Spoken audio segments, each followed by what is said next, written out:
Good morning, everybody.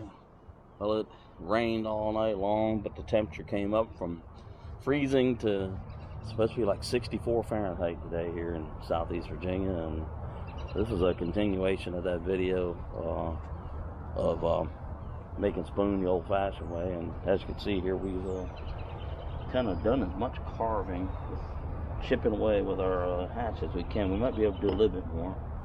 And I see a couple of holes here. So we're gonna have to modify the shape just a touch. But when you get to this point, you don't want to take these big swings all the way back here like this. You want to choke up and do this, and get your black magic marker and however it is that you feel like you want to do, kind of draw a little outline and stuff like that. But we're almost at that point where it's going to be using the scroll saw and carving knives, a sloyd and detail knives, hook knives to dig the bowl out. But I want to work on just little light chops, hatchet chops, swings right in here.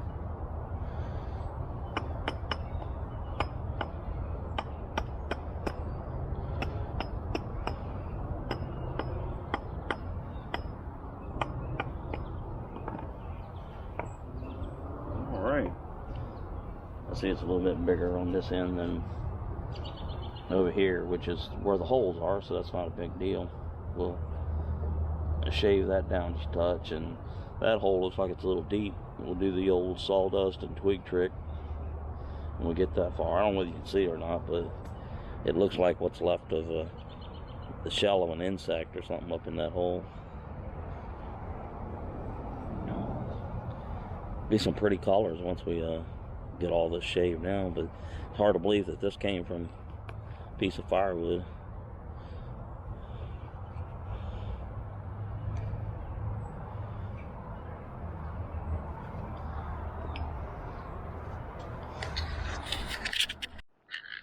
Alright, we're here in the workshop, and you see how we need to correct some of the shapes and sizes and stuff like that. And what I like to use is coping saw. On occasion, we'll use the old camping saw. Detail knife, hook knife, and that's for the bowl. Although it works pretty good for working around corners and stuff. And we got ourselves a even bigger hook knife, which gets deep. Sloyd knife. And because this is not green wood, this is actual seasoned wood, you want to make sure your tools are nice and sharp. And that's why the coping saw is really important. And pull saw just works great too. Anyway, let's evaluate our size thing here, and we're probably going to want to take a little bit of this off. And of course, when we get to this size or part of the project, I kind of stop using the hatchet, most of the time. But if you want to haul off a lot of wood, but the problem is the hatchet, one good pop and you hit a seam and it rips out a whole side. So, and then you encounter these holes like I was showing you.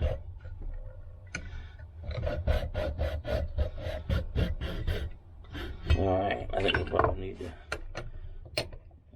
come down here a little bit, bring it in sideways like this. Here in the old workshop, it's when the weather gets extreme one end to the other, let's say it's July and it's 98 degrees and it gets unpleasant in here. And then on the other hand, when it's 16 degrees Fahrenheit and it's below freezing in here, it's really not too pleasant. Anyway, I won't take up a ton of your time showing you this kind of stuff, but I'll go ahead and turn the camera off for a minute and we'll knock this out and I'll bring it back. Alright, the coping saw used, brought this down, and we still need to make another little cut here to bring this down to dimension. And once I get this shape satisfied here on the outside, then we'll sit down with our Sloyd and detail knives and work on the outer sides of it. And once I'm satisfied with that, we'll go to the hook knife and go to the bowl section. But you can see it's got some really nice grain structure in there, and other than these little holes that keep popping up, which is not unusual and certainly not a deal breaker. Anyway, bring it back in a sec. Alright, we're going to use our detail knife a little bit here and kind of lightly shave these corners.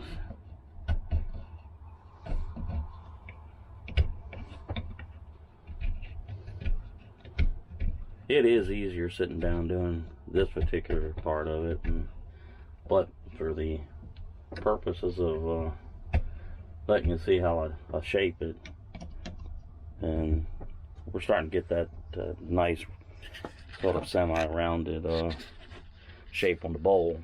And it does not have to be rounded. I mean, I've seen people do square shapes and slants to them and everything else. So it's up to you. And the same with your the handle. And when I was young, I used to hear one of my great uncles refer to does the spoon steer right. And once you get the handle shaped the way you want it, in the bowl, the thickness you think you want it, and you put it in, whether you're left-handed or right-handed, yeah, put it in there like you're gonna eat, and see whether the handle and the bowl thickness and all that kind of stuff allows you to go comfortably to your mouth and get the soup, the cereal, or whatever, you know, from bowl to mouth. And if you're like I am, you have a bowl of cereal or something, or soup like that.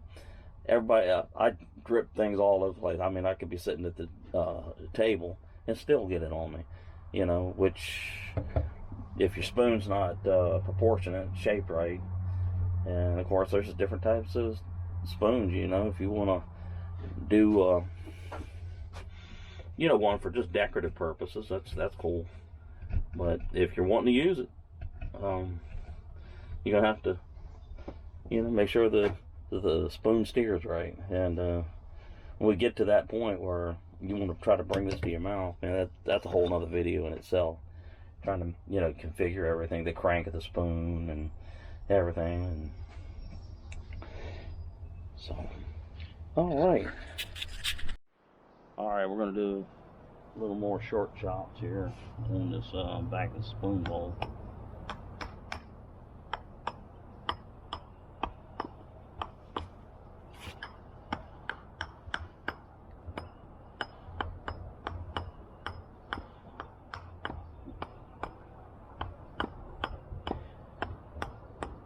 Yeah, I've seen some of the folks use actual carving axes and stuff, but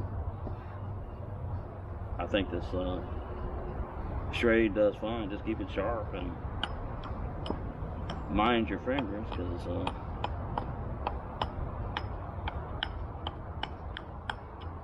you don't want to get you up this high like this, and you are definitely going to hit yourself.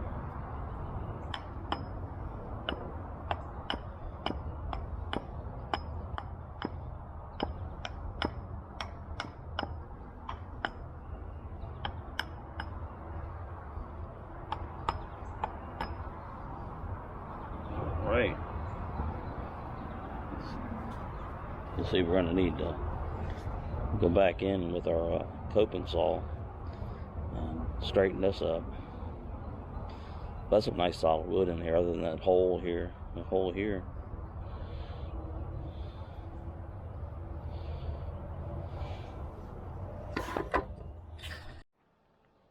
You see right here along this last little part here is a series of little holes that have developed, and sometimes I think it's best to go ahead and kind of lose that instead of having to, you know, fight yourself all the way. And we'll get our coping saw and make an angled cut, you know, coming back this way toward where the handle would be.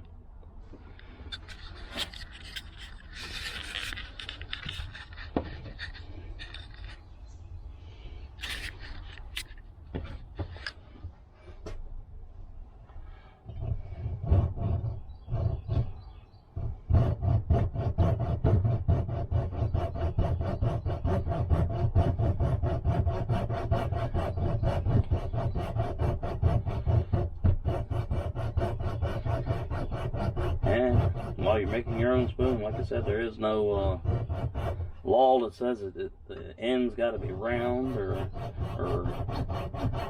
oval, or, you know, it's your spoon. You're the one that's making it.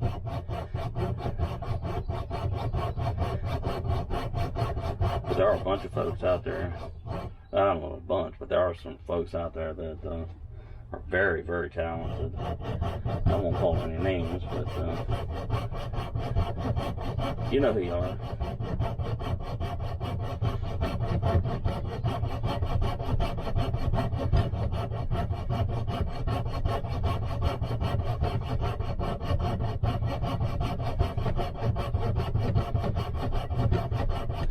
I just might leave this end here kind of blocked off, man. It's a unique look.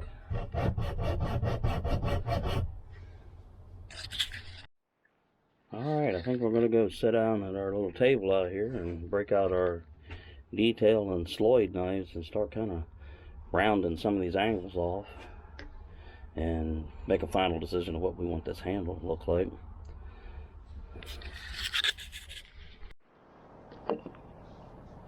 Alright, we're making little tiny cuts. That hole goes right through here, and I don't want to make it too bad. And then see, it comes out over here too, so we'll work real gently with this detail knife for a bit.